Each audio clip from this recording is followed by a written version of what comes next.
Ici, ça va être donc la stratégie ICT. Donc, c'est les personnes qui vont interpréter la structure de marché, la liquidité pour repérer les mouvements institutionnels. Et de l'autre côté, c'est les traders, on va dire, retail qui vont trader les supports et les résistances. Ok, ces traders-là vont tirer sur les traders-là marketingement. Pourquoi? Ils vont dire que c'est normal que si aujourd'hui tu ne réussis pas parce que tu traces des résistances et des supports, ça serait trop facile. Donc trade comme moi je trade parce que je trade comme les institutions. Enfin, je repère les marques des institutions pour trader comme eux. Ok?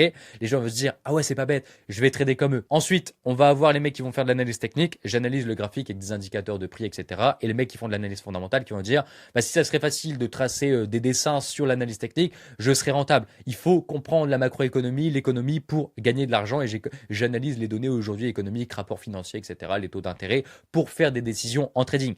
Et encore une fois, on a encore cette comparaison. Les mecs qui font du ICT, en ce moment, se font marketer, se font démonter par les mecs qui font du carnet d'ordre.